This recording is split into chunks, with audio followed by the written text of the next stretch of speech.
bisa mendapatkan suatu istinari, suatu pencerahan, suatu hal yang bisa menjadikan kita lebih bisa memahami diri kita, insya Allah. Amin. Secara fisik maupun rohi.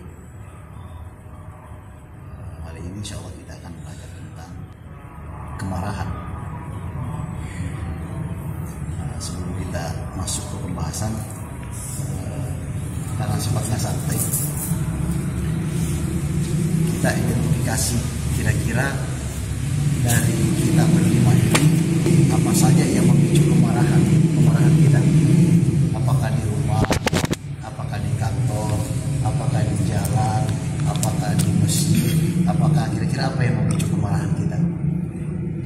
Dan kondisi orang kan seperti ada yang dicolek, ada juga yang klakson, ya dikelaksonin marah. Kira-kira ada apa yang memicu kemarahan Ardi kira-kira? Ya, yang kayak gitu Ustaz, yang rese di jalan kadang-kadang. Di jalan ya. Ya. Kalau di rumah aman ya. Insya Allah. Di jalan. Rumah berantakan. Sebenarnya kemarahan itu kan sifatnya alami ya. Semua yang namanya manusia itu pasti punya potensi kemarahan. Dan kemarahan kalau kita bisa manage, kalau kita bisa betul-betul mengaturnya, itu menjadi suatu hal yang sangat positif.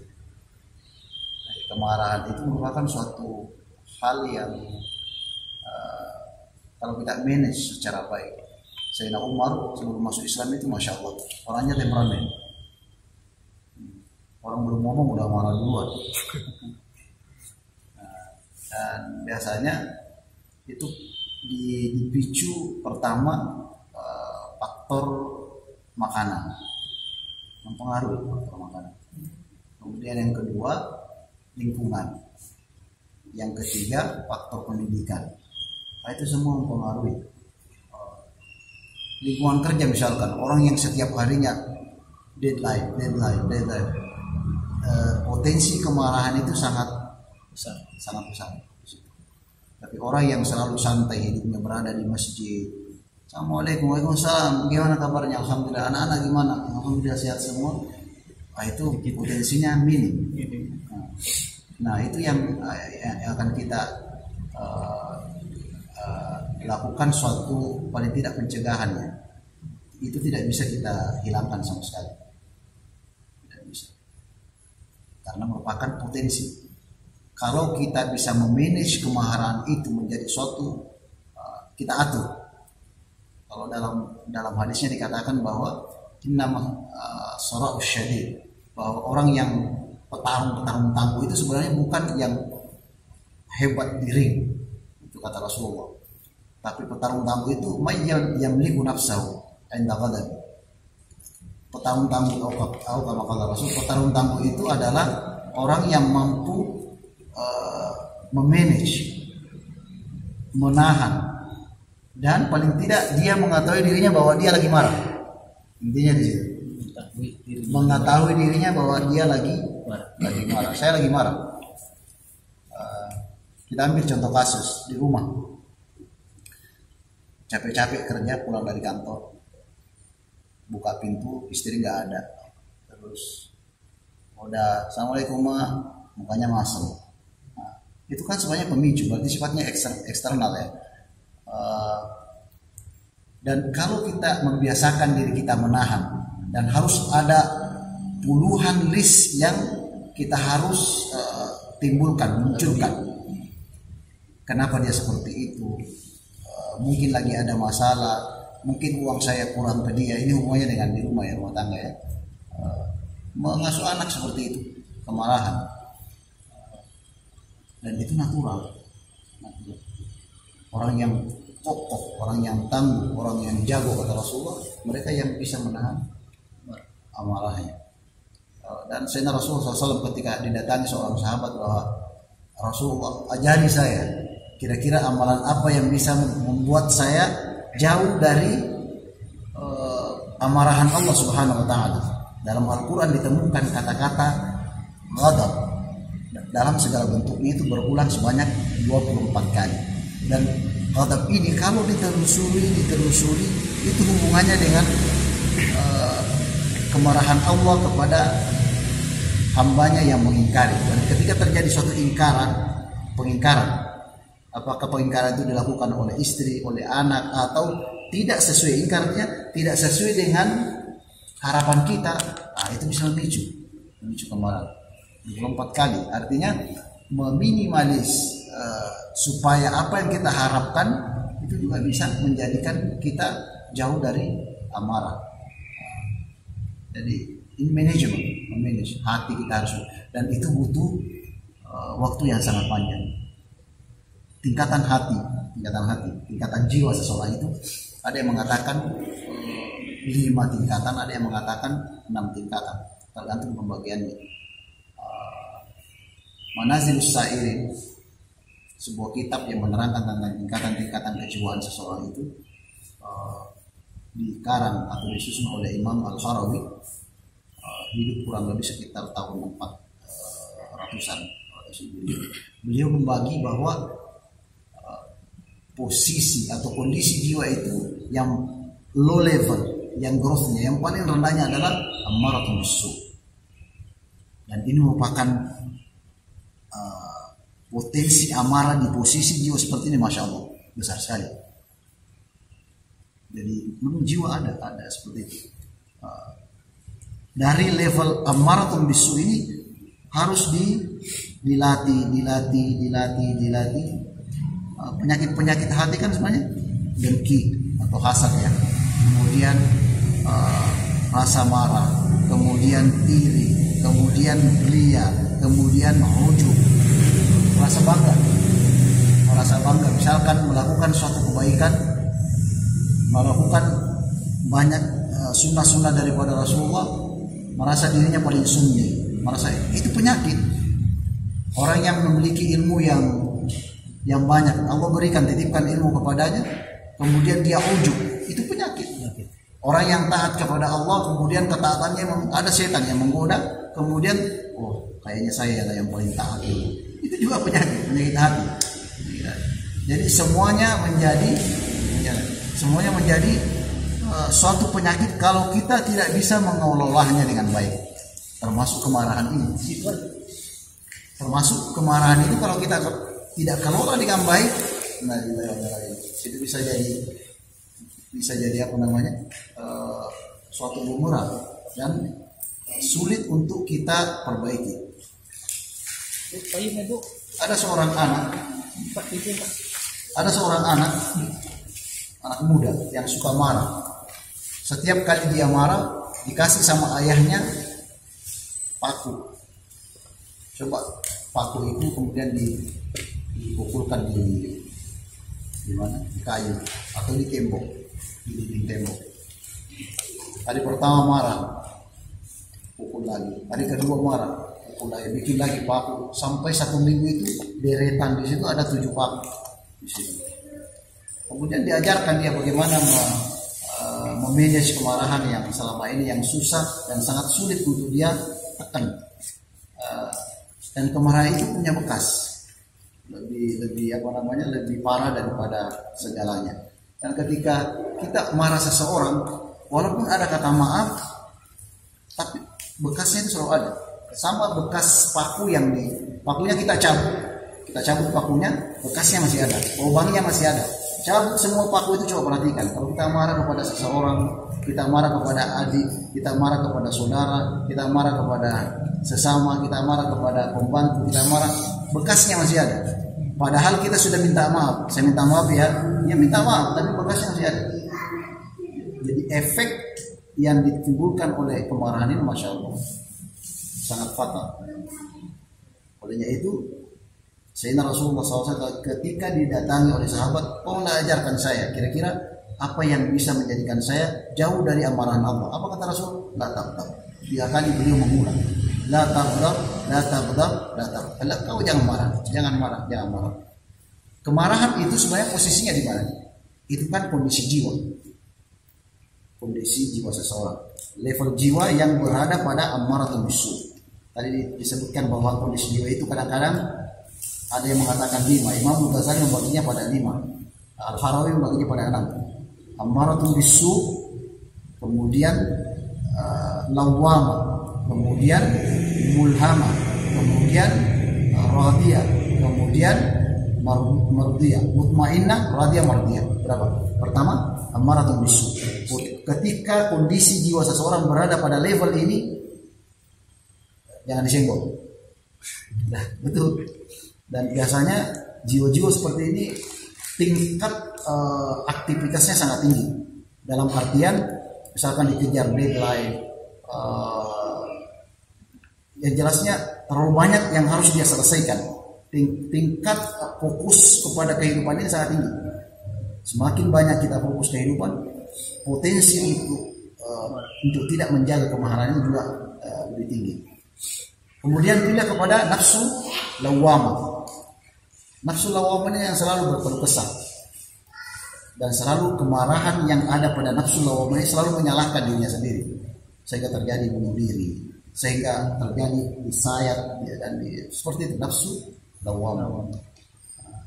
Dari nafsu lawwamah ini pindah naik tahapannya. Kalau tadi nafsu ammarah itu efeknya internal dan eksternal. Artinya dia marah mempunyai efek ke eksternal. Pegawainya di kantor tidak senang sama dia gara-gara efek tadi, kemarahan. Kemudian pekerjaan juga berantakan. Untunglah kalau laptop tidak dibanting ya. Dan banyak seperti itu. Main game, anak-anak kita seperti anak kita main game, tiba-tiba dia kalah main game online, laptop itu hancur.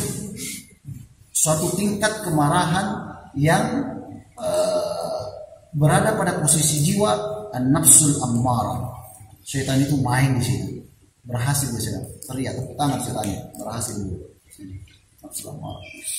Insyaallah kita akan kira-kira bagaimana trik-trik yang disampaikan oleh Sayyidina Rasulullah SAW ketika menghadapi jiwa-jiwa seperti itu. Dan diajarkan para sahabat ini, masya Allah, generasi yang paling unggul di zaman Sayyidina Rasulullah.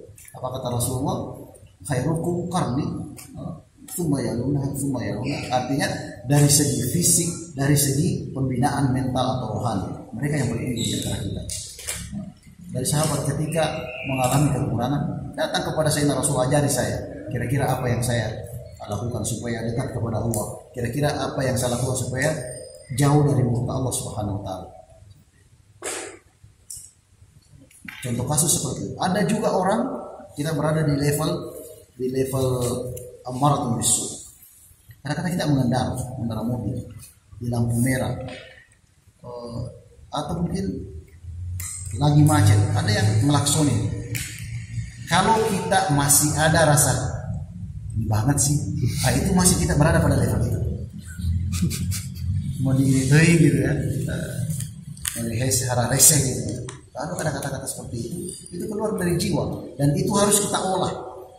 Dan kita harus latih setiap hari. Kalau kita bepergian ke kantor atau ke tempat kerja atau pergi sekolah, dites kejiwaan kita. Dan itu nggak gampang, butuh proses yang kita kenal dengan riyadhah, olah jiwa. Harus dilatih. Seorang sufi mengatakan, kurang lebih sekitar 20 tahun saya melatih kesabaran saya, melatih kemarahan saya, melatih supaya saya tidak riak. 20 tahun waktunya.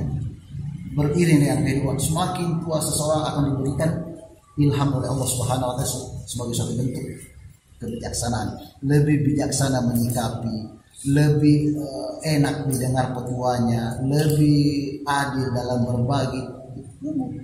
Orang anak muda karena memang jiwanya lagi hormon dalam tubuhnya itu lagi menggejolak, makanya hasilnya juga seperti itu.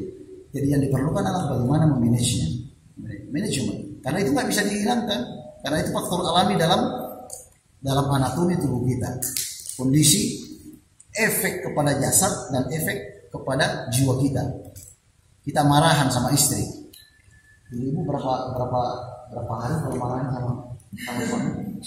Habis sebentar sama suami berapa hari baru bisa kembali suasana yang kan susah menciptakan suasana lain yang tadinya masya Allah mesra, sama seperti Khadijah dengan Rasulullah, sama seperti Sayyidat Aisyah dengan Rasulullah. Tapi ketika suami membentak, Ada darah paku. Kok kata anak ya, berapa lama prosesnya? Itu kan butuh waktu untuk kembali normal. Nah, itu efek dari kemarahan itu. Karena kita berada pada posisi nafsu lamu. Pada tipe ini ada orang yang punya tipe cepat marah tapi dia juga cepat memaafkan. Dan itu jarang sekali ibu-ibu suka mendem. Betul? Nah, nggak semuanya ya. Ada juga tipe yang dia susah marah tapi juga susah memaafkan. Nah, tipe jiwa seperti itu. Ada orang yang gampang marah tapi cepat memaafkan. Ada orang yang gampang marah susah memaafkan. Seperti itu harus kita kenal, artinya harus ada saling memahami antara satu dengan yang lain. Nah, itu. Dan persoalan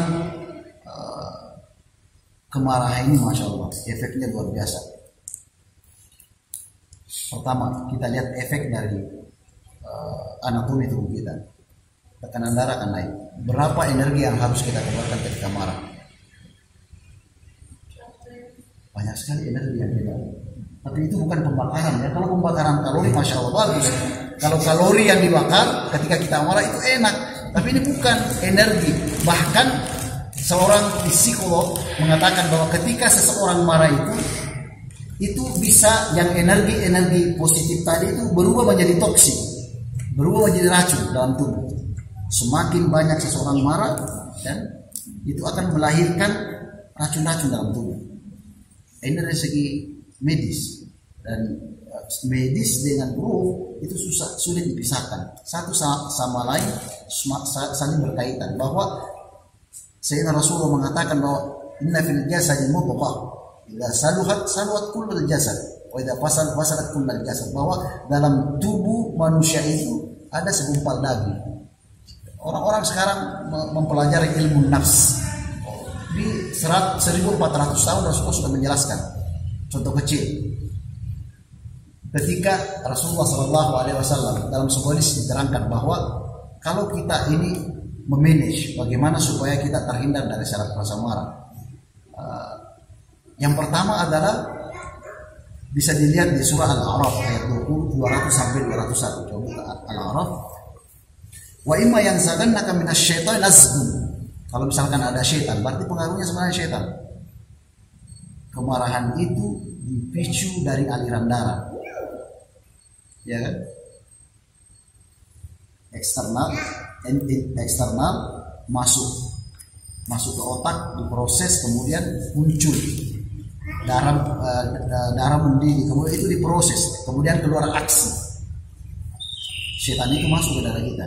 Imma yanzaghannaka minasyaitonir nazghun fasta'idz billah innahu samiun alim. Kalau syaitan itu mengganggu kalian, menggoda kalian, merayu kalian, fasta'idz billah. Jadi konsep yang pertama adalah memohon perlindungan kepada Allah Subhanahu wa taala. Selalu disampaikan. Masih ingat pelajaran kita tentang isti'azah? A'udzubillahi minasyaitonir rajim, harus dilafalkan karena itu merupakan suatu formula yang diberikan Allah kepada kita. A'udzubillahi minasyaitonir rajim. Lagi marah. Dan nyatanya orang kalau lagi marah nggak mungkin beristiazah, nggak mungkin membaca Bismillah.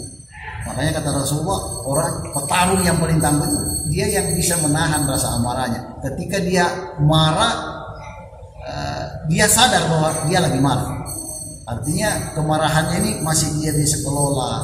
Kata-katanya masih berapa banyak perceraian terjadi karena kemarahan. Nah, walaupun ulama kita terkait dengan talak misalkan, ulama kita mengatakan bahwa ketika seorang yang marah mengeluarkan kata-kata talak, saya menalak, nah, itu bukan menjadi standar hukum. Tapi ada ulama mengatakan bahwa itu terjadi talak pada saat itu. Apa yang menyebabkan itu? Kemarahan. Nah, pada saat kita dalam kondisi marah, Sayyidina Rasulullah SAW mengatakan, Al-Quran mengatakan di surah Al-A'raf mengatakan, "Fasta'iz billahi minasyaitonir rajim. Fasta'iz billahi innahu samiun alim." Ada juga di surah Fussilat, "Wa imma yanzaghannaka minasyaitonir nazghun fasta'iz billahi innahu Huwas Sami'ul Alim. Semuanya isti'azah. Isti'azah itu memohon pertama. Al-isti'anah, memohon pertolongan. Ketika kita mengatakan a'udzubillahi minasyaitonirrajim, artinya kita lemah. Saya nggak bisa kontrol amarah saya.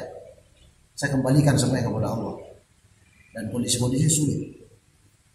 Karena pada saat kita marah nggak ada. Yang jelasnya harus dikeluarkan itu kata-kata. Auzubillahi, nggak tahu kemana dia menyimpannya. Nyari-nyari di harddisk di otak, mana ya auzubillahi minasyaitonir, nggak ada, hilang. Karena terhijab dia, tertutup pada kondisi marah. Tapi kalau kita bisa kontrol amarah itu, pada saat itu kita bisa mengatakan auzubillahi minasyaitonir. Itu cara yang disampaikan oleh Sayyidina Rasulullah SAW. Dalam hadis lain diterangkan bahwa ketika seseorang marah itu menjadikan seseorang mukanya merah padam. Merah. Ini tingkatnya kemarahannya ini betul-betul. Dasarnya ammaratun bisu, jiwa yang yang dipenuhi dengan keangkaran murkaan, jiwa yang dipenuhi dengan kemarahan. Pada saat itu siram dengan air, berwudu. Karena api itu akan padam dengan yang berwudu. Tapi siapa yang mampu pergi berwudu pada saat marah? Ada yang bisa? Ini butuh proses. Semakin tua kita, umur kita semakin kesini, insya Allah bukakan bagaimana mengelola hati kita. Dan ujung-ujungnya kalau kita bisa nanti mengelola hati kita, kemarahan ini akan pindah ke level kemana? Lawama. Tidak akan menyalahkan orang lain, tapi menyalahkan diri sendiri. Ketika ditabrak dari belakang, saya yang salah. Tadi rem mendadak. Padahal orang yang nabrak belakang. Tidak menyalahkan orang. Turun dari mobil, selalu menyalahkan diri belakang. Itu lawama. Dari lawama ini kemudian naik peringkat jiwanya menjadi malham. Dalam Al-Quran dikatakan fa'alhamaha ujuraha wa taqwaha. Allah memberikan ilham jiwa itu, ujuraha wa taqwa. Ada fujurnya, berbau, dia sebanding dia. Sebanding. Pada saat itu dia udah bisa kendalikan pada posisi di tingkat ini. Ada tingkat yang paling tenang. Bahkan kadang-kadang subhanallah, terkait dengan nafsul mutmainnah, kadang-kadang orang marah di depan kita, Allah tutup telinga kita supaya tidak dengar kedengaran kemarahannya. Orang maki-maki kita, contohnya misalkan salah satu nikmat yang Allah berikan kepada kita, misalkan saya dimarahin dengan bahasa Sunda, karena orang bilang bahasa Sunda deh, keluar semua kata-kata hewannya, kebun binatangnya, tapi ya nggak tahu lah apa. Berarti Allah tutup supaya saya bisa jadi ketika saya paham saya akan balas. Tapi itu merupakan suatu kenikmatan. Allah tutup. Kadang-kadang juga orang betul-betul diciptai Allah, orang dimarahi dalam bahasa Indonesia misalnya, keluar bahasa-bahasa ini kotornya, tapi dia ditutup telinganya pendengarannya oleh Allah Subhanahu wa taala. Nafsu mutmainnah ditabrak dari belakang, qadarallahu masya. Kata-kata yang keluar qadarallahu masya. Allah sudah menakdirkan apa yang dia kehendaki.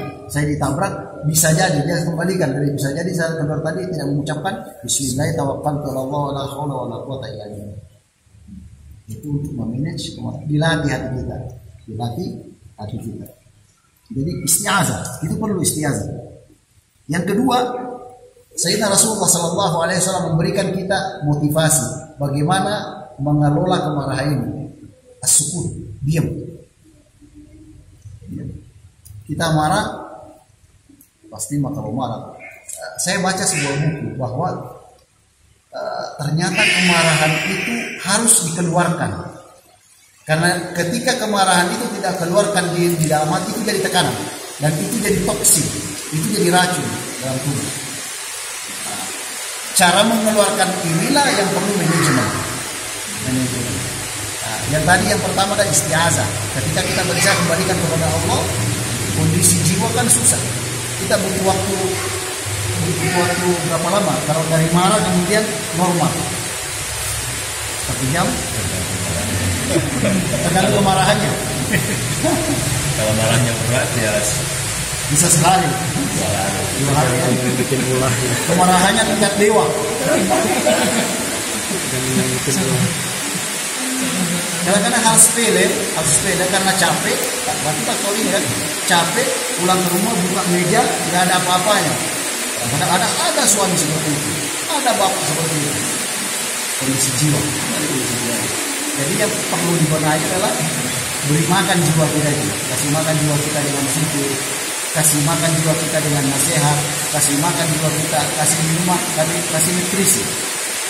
Nutrisi bagaimana? Seperti itu.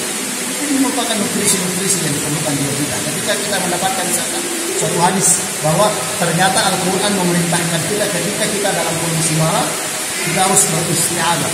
Itu makanan jiwa, itu nutrisi, itu vitamin. Nah, contoh lain Rasulullah mengatakan as-sukut, hendaknya kalian diam. Kata Rasulullah, idza ghadaba ahadun falyaskur. Jika kalian salah satu di antara dia lagi marah, falyaskur, hendaknya kalian diam. Nah, itu proses. Misalkan hari ini kita marah, ada kurang lebih sekitar 1000 kata-kata yang keluar dari mulut kita, 1100 yang kata-kata binatangnya. Besoknya karena kita ingat hadis Rasulullah, kita dapatkan dari ta'lim bahwa kalau orang marah itu hendaknya diam. Besoknya kita mulai terpikir, terinspirasi. Rasulullah menganjurkan seperti ini, memanage. Kita lihat yang tadinya 1000, marah berikutnya berkurang 750, berikutnya 500 sampai kemarahan itu reda. Kita bisa kontrol, kita bisa hindari kemarahan tersebut. Itu yang kedua, as-sukut, diam. Kalau kita yang pertama isti'azah, yang kedua diam, insya Allah itu sudah menjadi suatu hal yang bisa meredam kemarahan. Yang ketiga, at-tajiru minal hay'ah, pindah posisi. Kalau misalkan bapak marah di sini, jangan tinggal di sini, pindah. Karena di situ setan lagi beraksi. Pindah posisi. Kata Rasulullah, hendaknya kalau misalkan kalian lagi marah dalam kondisi berdiri, hendaknya kalian duduk. Kalau dalam kondisi duduk masih belum reda, baru. Yang tadi, nah, itu yang di at-tajiru fil hay'ah, harus merubah posisi. Demikian juga kalau berhadap-hadapan, kemarahan itu di sini marah, harus merubah posisi. Harus ada salah satu yang masuk kamar. Betul ya? Kamar. Kalau bila ini itu bisa hancur, piring bisa berantakan, maksudnya bisa nggak tahu melempar kemana. Kalau tidak ada, karena ini semua lagi emosi. Akal kita ditutupi, akal suami tertutup, akal istri juga dari perasaan istri pada saat itu cenderung dominan. Hadis-hadis yang tadinya disampaikan, yang didapati di pengajian, hilang semua. Nasihat-nasihat dari para sayyidina Rasulullah hilang semua. Kemarahan. Pada saat itu syaitan main. Sampai kalau misalkan suami sudah tidak taat, keluarlah kata-kata talak. Istri sudah tidak taat, talak saya. Makanya harus berpindah. Kalau misalkan dalam kondisi berdiri, marah dalam kondisi berdiri, duduklah, kata Rasulullah. Kita perhatikan dari segi medisnya misalkan. Kalau kita berdiri, berarti peredaran darah lebih lancar, ya kan? Lancar ke otak, dari otak ke hati ke mulut. Keluar kata-kata semuanya, masya Allah, indah semua kata-katanya. Keluar semua kata-kata yang tidak pernah didengar. Kata Rasulullah, kalau dalam kondisi duduk, pada saat duduk ada pergerakan dalam tubuh kita yang tadinya sirkulasi darah yang memicu rasa kemarahan itu berubah. Dari segi medis ya. Kalau masih belum berubah, kemudian kita dianjurkan untuk berbaring oleh Rasulullah SAW. Apalagi dilengkapi dengan wudu, apalagi dilengkapi dengan diam. Kelar, insya Allah. Itu teknik bagaimana cara meredam kemarahan. Dan harus kita lakukan bukan hanya sekali 2 kali. Marah ingat pesan Rasulullah, marah ingat pesan Rasulullah, marah ingat pesan Rasulullah. Dan kumpulkan semua hadis-hadis iming-iming Rasulullah ketika kita bisa menahan amarah itu. Dan Masya Allah, besar sekali pahala yang diberikan Allah Subhanahu wa Ta'ala bagi hambanya yang bisa menahan nafas. Coba perhatikan di surah Al-Imran, alladzina yunfiquna fis-sarra'i wad-dharra'i wal kazimina al-ghaiza wal 'afina 'anil nas. Wallahu yuhibbul muhsinin. Orang-orang yang bisa menahan amarahnya, al-kazimina al-ghaiza, bukan sekadar menahan saja, wal 'afina 'anil nas, juga bisa memaafkan, masuk golongan orang-orang muhsin. Orang-orang yang mendapatkan posisi di sisi Rasulullah SAW, orang-orang yang mendapatkan posisi di jannah Allah Subhanahu wa Ta'ala. Innallaha, kata-katanya innallaha yuhibbul muhsinin. Sungguh Allah mencintai orang-orang yang muhsinin, orang yang meredam tadi amarahnya, orang yang memaafkan tadi, itu termasuk golongan orang-orang muhsinin. Jadi harus berpindah. Pindah dari, kalau bisa keluar dari rumah, kalau di rumah. Kalau lagi tengkar tadi, biarkan polisi yang ngatur. Terjadi tabrakan segala macam, kasih polisi. Daripada kita terpancing keluar kata-kata yang menyakiti saudara kita. Harus dijaga. Harus tagiru minal haibah. Harus rubah posisi. Dalam Sayyidina Rasul, idza ghadaba ahadukum wa huwa qa'imun falyajlis. Kalau salah satu di antara kalian lagi marah dan dia dalam kondisi berdiri, falyajlis, maka hendaknya dia duduk. Fa in dhahaba anhu al-ghadab wa illa, kalau belum reda juga amarahnya dalam kondisi duduk tadi, falyaqdi, maka hendaknya dia berbaring. Berbaring itu Masya Allah banyak sekali manfaatnya. Termasuk ketika Sayyidina Rasulullah SAW setelah melakukan sholat sunnah fajar, itu dia paling juga.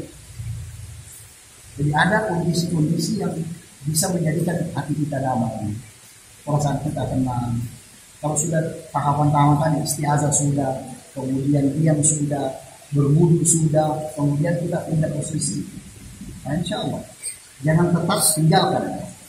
Biasanya kalau bapak-bapak lagi marah, harus keluar semua tuh kata-katanya, sudah terangkum di kata-kata dalam otak. Oh, ini yang harus keluar semua file-file lama tadi yang sifatnya jelek-jelek, keluar semua. Makanya harus pindah. Kalau tidak pindah, pergerakan ada sehingga file-file yang tadi muncul hilang. Sistem kerja otak itu hampir sama dengan itu. File, cari file.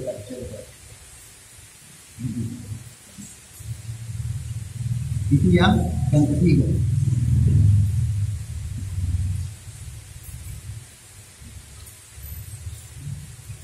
Yang keempat adalah Tudkar wasiatul Rasul SAW bi'adam bin qadar. Selalu menghadirkan Rasulullah di hati kita. Kalau kita lagi marah, malulah kepada Rasulullah, malulah kepada apa yang disampaikan oleh Rasulullah kepada kita. Mendengarkan wasiatnya, bahwa Rasulullah datang seorang laki-laki. Hadis dari Abu Hurairah, ketika laki-laki itu bertanya yang tadi disampaikan bahwa awsani qala la taqdar.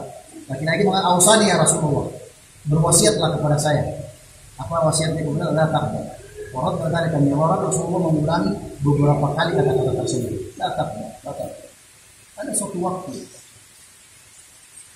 Sayyidina Abu Bakar duduk bersama dengan Rasulullah SAW.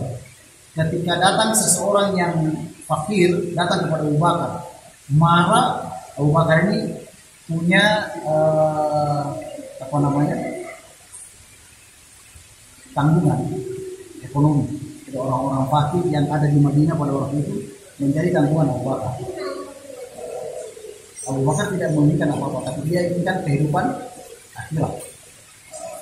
Ketika fakir miskin ini, dalam riwayat disampaikan, datang kepada Sayyidina Abu Bakar marah-marah.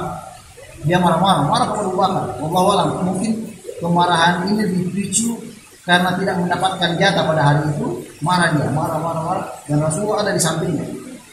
Ketika berlama-lama Rasulullah, Abu Bakar diam, sukut, yang tadi sukut diam, Sayyidina Abu Bakar diam, sampai kemarahan ini memuncak. Akhirnya Sayyidina Abu Bakar menimpali, tidak marah, cuma menimpali. Pada saat keluar kata-kata dari Abu Bakar, Sayyidina Rasulullah bangkit dan meninggalkan Abu Bakar. Baru dia menimpali satu kata-kata ke, padahal ini tanggungannya, bahwa orang miskin ini menjadi tanggungan ekonomi Abu Bakar. Datang dia marah-marah, ketika tidak ditimpali, Rasulullah tetap nyantai di dekat Abu Bakar dan membiarkan percakapan itu terjadi. Dan ketika satu kata-kata keluar dari bibir Sayyidina Abu Bakar, Rasulullah pergi.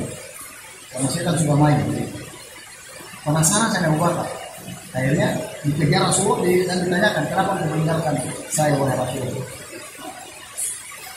Dia bilang, ketika kata-kata kamu keluar itu, setan sudah merdeka. Artinya ada kesempatan untuk masuk. Kata Rasulullah SAW, siapa saja yang marah di antara kalian, kita angkatnya dia. Dia marah. Kita dimarahi atau kita diam. Diam adalah solusinya. Solusi yang keempat adalah mengingat wasiat-wasiat yang disampaikan oleh Rasulullah. Perbanyak list-list tentang hadis yang menerangkan tentang bagaimana menjaga amarah. Apa ini daripada Rasulullah tentang amarah ini. Itu yang harus kita isi. Cari di Google kira-kira apa yang kita dapati kalau kita mendapatkan bisa mampu menahan amarah ini. Itu yang keempat. Yang kelima adalah ikram sawaba mayyakdimu ghairah. Mengingat pahala. Orang yang mampu meredam amarahnya. Dalam Al-Quran dikatakan, la tastawi al-hasan wa la tastawi al-hasanatu wa as-sayyi'ah idfa' billati hi ahsan wa idzal ladzi bainaka wa bainahu 'adawatun kana waliyyun hamim wa ma yulaqaha illa alladziina sabaru wa ma yulaqaha illa dzu haqqin 'azim wa imma yanzighanna sama di ayat usilah tadi innahu wasalimu. Orang yang mampu menahan amarahnya adalah surga. Simpel kan amarah itu. Normalnya seseorang bisa marah berapa jam? 10 menit. Paling lama 10 menit orang marah. Kalau sudah sampai sejam, bukan marah lagi namanya. Ya kan? Keluar semua kata-kata 10 menit bisa bertahan. Setelah itu akan rendah sendiri. Makanya dan harus diperbanyak tadi. List yang bisa menjadikan jiwa kita, kalau saya bisa menahan, saya bisa mendapatkan ini, saya menjadi golongan orang-orang yang muslim, saya mendapatkan surga dari janji Allah Subhanahu wa taala, itu yang kita perbanyak. Kemudian kita munculkan pada saat itu, insya Allah kita akan mampu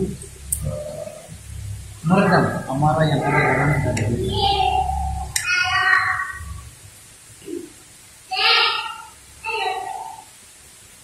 Langkah-langkah berikutnya ini hubungannya dengan bagaimana berbuat kepada orang lain. Itu harus diingat. Jadi kita list kata-kata, list ayat-ayat, list hadis-hadis daripada Sayyidina Rasulullah SAW. Dan ketika kita marah, kita mencoba. Paling tidak sebanyak ingat Rasulullah. Intinya ingat Allah dan Rasulullah. Tidak cukup. Itu bisa meredam. Dan tadinya sudah ingat bahwa tidak boleh marah. Kemudian yang kedua dianjurkan untuk diam. Kemudian yang ketiga dianjurkan harus pindah tempat. Kemudian harus ingat semua hadis-hadis Sayyidina Rasulullah. Itu cukup. Siapa yang ditujukan oleh hal-hal tersebut, bahwa orang yang ketika jiwanya berada pada nafsu ammar, yang kedua adalah lawwamah, yang ketiga adalah mulham. Tapi yang mutmainnah tidak akan terjadi. Jadi kalau mutmainnah, masya Allah, tenang, dimarahi ya tenang, dan kata-katanya selalu teratur. Kata-katanya dia marah, dia bisa mengelola amarahnya itu menjadi energi positif. Seakan dia marah padahal ada orang misalkan, dan itu sangat terpengaruh dari lingkungan seseorang. Orang Jawa Solo ya, dia kalau marah kata-katanya masih indah, masih ternyata itu Jawa Solo kan ada yang dari dan orang Sunda kayak gitu. Saya nggak terlalu tahu ya pahamnya karakter orang Sunda. Misalkan di Garut beda intonasinya ketika ngomong dengan orang Soreang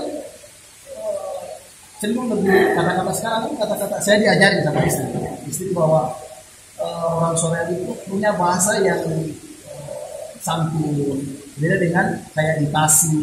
Orang Tasik kamu kirain, saya ketemu sama orang Tasik di Banjaran, kirain bapak itu marah sama saya, ternyata bahasanya seperti itu. Bahasanya seperti. Jadi lingkungan sangat mempengaruhi, dan ketika kita mendapatkan kata-kata seperti itu harus diperhatikan, ini orang marah sama saya apa enggak ya. Tadi dari awal dikatakan bahwa list 60 perkara yang bisa menghilangkan amarah itu kepada saudara kita. Misalkan tadi dia nggak mau marah-marah sama kita kan, dia marah, ternyata dia tidak marah, oh ternyata orang Tasik. Seperti itu. Di Sulawesi seperti itu, orang Sulawesi orangnya banyak gede-gede, besar orang Sulawesi. Tapi kalau kita ketemu dengan Bugis Bone, udah mau membunuh, bahasanya seperti ini. Kalau dia ingin membunuh atau ingin bertengkar, misalkan saya akan bunuh, minta izin dulu, saya bunuh ya. Bahasanya halus ya. Tapi ada daerah-daerah masya Allah, ngomongnya biasa, datar, verbal, seakan-akan kayak marah. Jadi lingkungan yang menjadikan kita ada faktor eksternal dan ada faktor internal. Dan lakukan apa yang dianjurkan oleh Sayyidina Rasulullah SAW, insya Allah itu kita bisa menjadikan amarah ini bisa terkendali, menjadikan amarah ini tidak terekspos keluar. Karena kalau sudah keluar itu masalah efeknya.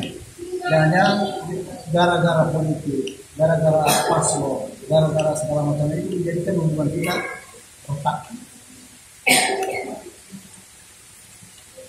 Dan semuanya itu dipicu dari pertama adalah harta, yang kedua masalah harga diri.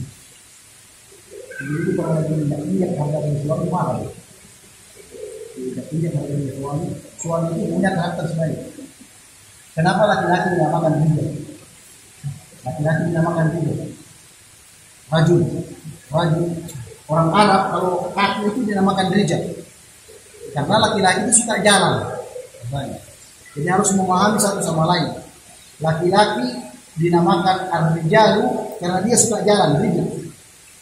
Jadi jangan dibiarkan aja. Kalau dia keluar jalan cari rezeki dan segala macamnya, kecuali dia keluar yang bukan pada porsinya, bukan pada ininya, jalurnya, ya disampaikan dengan hak.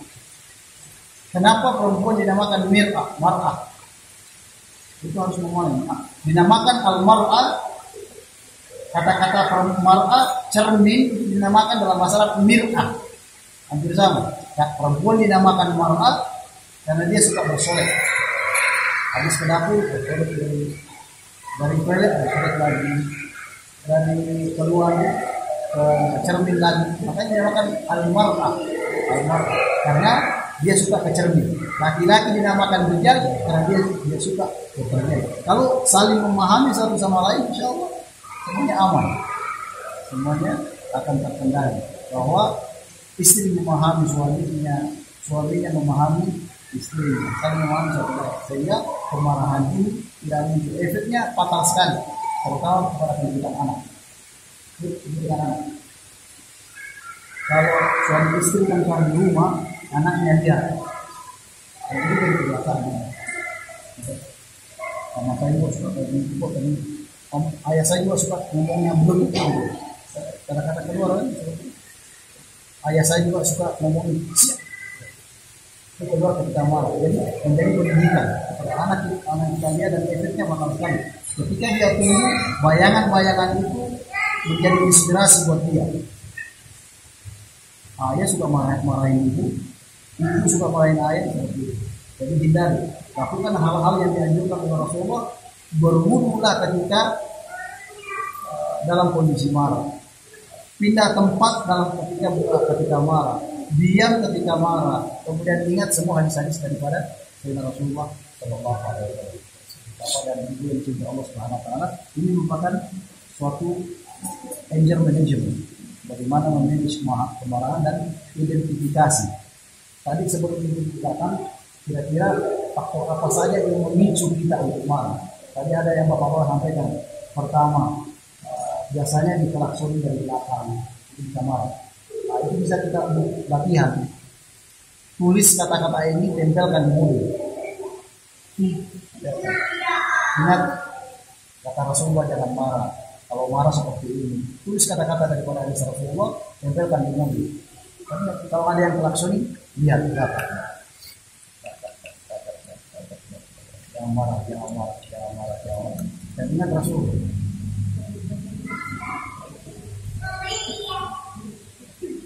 Apalagi tadi yang menjadi pemicu kemarahan, kerjaan tidak selesai, dimarahin sama bos, kemudian tidak balik marah, pulang ke rumah marah-marah sama anak, marah-marah sama istri. Efeknya marah itu saling tarabut, kesinambungan dan nyambung satu sama lain, itu kemarahan. Jadi biasanya apa yang memicu rasa marah itu? Pusing. Yang menyebabkan efek dari kemarahan itu yang pertama, tekanan darah naik, kolesterol naik. Kalau ada yang suka migrain, itu akibat dari dia selalu menahan amarahnya. Kalau ada ibu-ibu yang suka migrain, itu disebabkan karena suka nahan amarahnya. Dikeluarkan amarah itu, tapi keluarkan dengan hikmah. Keluarkan amarah itu pada tempatnya, sesuai dengan porsinya. Kalau bisa marah pakai bos. Ya saya kan impulsnya seperti kecuali bahwa ibu udah ngurus anak, ngurus cucian, ngurus dapur, masya Allah. Anaknya diantar pulang ke sekolah. Kayaknya pagi-pagi habis sholat subuh berangkat ke kantor, yang ngantar anak ke sekolah yang bikin sarapan anak-anak ke sekolah ini, yang makanya harus diberikan suatu kursi perhatian tertentu, jangan dibiarkan. Ibu-ibu kan tempatnya bukan di situ aja, sekali-kali ajak piknik lah. Ajak semua satu keluarga ini keluar. Pikniknya kemana? Pengajiannya Ustaz Ali Hidayah, pengajiannya Ustaz Usama. Pikniknya kemana? Butuh itu. Butuh. Jiwa kita itu perlu. Ada kebun. Cari pemandangan yang indah. Cari air mata air yang betul-betul bisa, tergantung seseorang. Ada orang yang suka lihat air. Ya. Saya suka lihat air mengalir. Ada orang yang suka warna hijau, yang hijau-hijau di kebun, terutama orang yang itu bisa menghilangkan kegalauan, bisa menghilangkan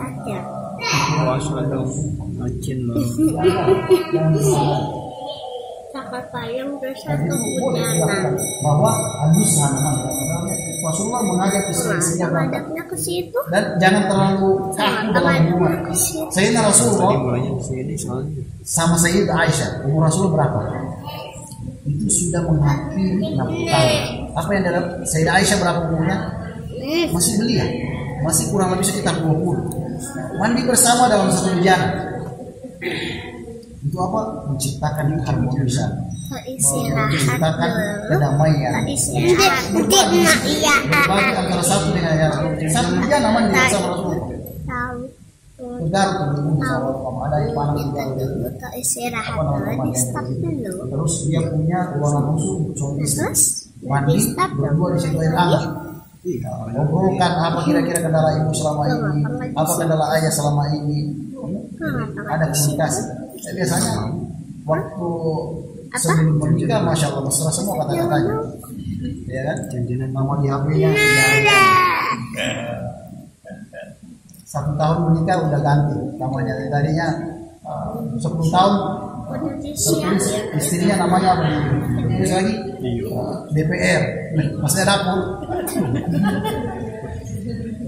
Harus diceritakan, bisa menilai rasa sumpah dan rasa itu kan pemicu kemarahan dari situ. Sudah capek ngurusin anak, sudah capek ngurusin dapur, sudah capek ngurusin sumur, tiba-tiba ada suami datang. Tukang foto. dengan kerjaan suaminya datang dari kantor, kerjanya tidak proyeknya pulang, assalamualaikum, istrinya jemput, rupanya masuk. Jadi ada dua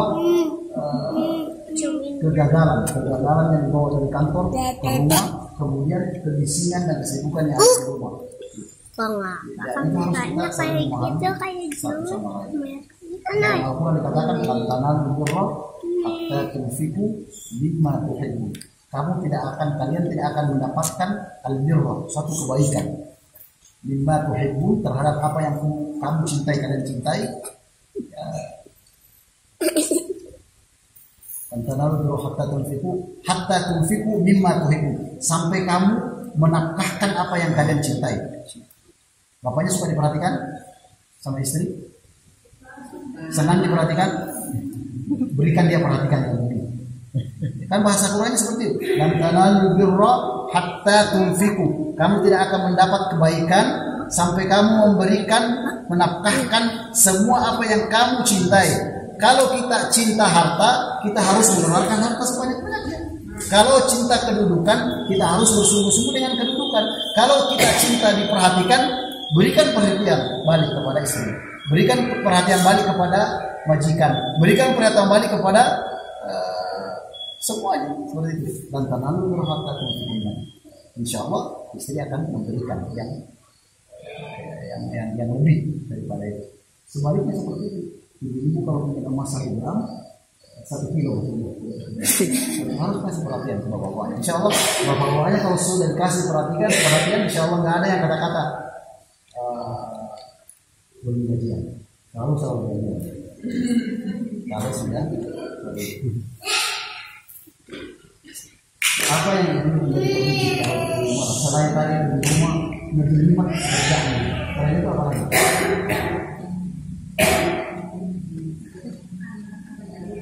Pemicu di rumah anak, kerjaan, terus apa lagi? Saya mau cerita ketika Sayyidatuna Aisyah, ini bukan ibu saja yang rasakan, anak kecintaan Rasulullah SAW datang kepada Sayyidina Rasulullah sama Sayyidina Ali suaminya. Ketika dia malu-malu sebenarnya ngomong sama ayahanda, terus disampaikan, kenapa kamu datang ke sini Aisyah? Sampaikan maksudnya bahwa saya ini mencari orang pembantu di rumah. Sayyidah Fatimah itu fisiknya lemah, umurnya kan masih muda sekali beliau, bahkan meninggalnya 36 tahun kalau tidak masih muda. Fisiknya lemah, kemudian datang ke Rasulullah, apa yang disampaikan Rasulullah? Mau nggak kamu saya ajarkan? Fatimah, mau nggak saya ajarkan kamu suatu amalan yang melebihi dari seorang pembantu? Akhirnya diajarkan oleh Sayyidina Rasulullah kepada Fatimah. Dia diajarkan jangan pernah tinggalkan subhanallah, alhamdulillah, wala ilaha illallah 30 kali, 100 kali semuanya serba sholat. Dan itu tidak pernah ditinggalkan. Setelah itu siapa yang datang mati? Siapa yang datang mati? Dalam riwayat disampaikan bahwa kadang-kadang ketika dia Sayyidatul Fatimah ketika wajib itu lalu sini dong. Itu bisa berputar sendiri ininya alatnya. Yang bantu siapa? Malaikat. Amalannya apa? Tidak pernah ditinggalkan. Dan sebelum tidur dan bangun dari tidur tidak pernah ditinggalkan. Itu kerjasama yang dilakukan oleh Sayyidatul Fatimah dengan Sayyidina Ali. Tidak pernah. Dan tadi itulah pembantu malaikat yang datang membantu. Yang kedua, perasaan jiwa. Kalau kita mengerjakan pekerjaan di rumah disertai dengan jiwa yang gompong, yang selalu kok saya sih, nah, itu tapi kalau dikerjakan dengan ini bahwa ini pasti balasan surga, ini merupakan bentuk ketaatan saya kepada Allah, ini merupakan bentuk kasih sayang Allah kepada saya sebagai seorang ibu, insya Allah diganti kata-katanya semua, diganti hatinya sehingga ngasuh anak, masak di dapur, nyuci pakaian, insya Allah enak hidup kita lakukan. Kenapa? Pembarakatan ibadah ada yang kita harapkan nantinya. Kenapa orang-orang para sahabat semua beringas semua ketika dalam peperangan? Karena Mereka melakukan peperangan itu tidak menginginkan kematian, tapi yang diinginkan adalah kematian. Diganti, pemberangkatannya ganti. Yang tadinya merasa berat untuk mengerjakan semua pekerjaan rumah, ganti pemberangkatannya menjadi ibadah. Siapa yang ibadah ganti ibadah? Bahwa ridho Allah ada pada diri suami. Bahwa kalau perempuan kalau belum bersuami, ridhonya ada di orang tuanya dan kewajibannya. Perempuan selama dia belum menikah, kewajiban ayahnya menyekolahkannya dan memberikan nafkah. Tapi ketika dia bersuami, semuanya kewajiban itu. Laki-laki tidak. Laki-laki ketika dia balik, ayahnya sudah tidak berkewajiban kepada dia. Ayah sudah tidak. Adapun dia memberikan motor, dia memberikan mobil, itu sunnah sifatnya, tapi tidak kewajiban. Ketika dia balik kan 13 tahun, anak laki-laki, tapi anak perempuan tidak. Sampai dia mendapatkan jodohnya, itu tanggung jawab ayah. Harus kasih nafkah. Selama dia jomblo, belum ketemu dengan kewajiban ayah. Ketika dia mempunyai suami, kewajiban itu kepada suami. Nah, itu yang menunjukkan alasan dalam kita kenapa dalam hal warisan perempuan dapat 1, laki-laki dapat 2. Diganti bahwa apa yang dilakukan di rumah adalah ibadah. Dan bapak-bapak harus kalau misalkan sebulan terlalu lama, kalau ada piknik keluar dari rumah kemana gitu, harus berpindah, bosan di sini pindah. Itu ya hal-hal yang dimakan.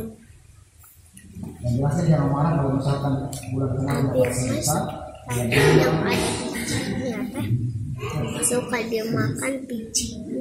Karena suami itu sudah berjuang bisa-bisa. Di perutnya nanti tumbuh Mohon maaf atas segala kekurangan. Assalamualaikum warahmatullahi wabarakatuh. Waalaikumsalam warahmatullahi wabarakatuh.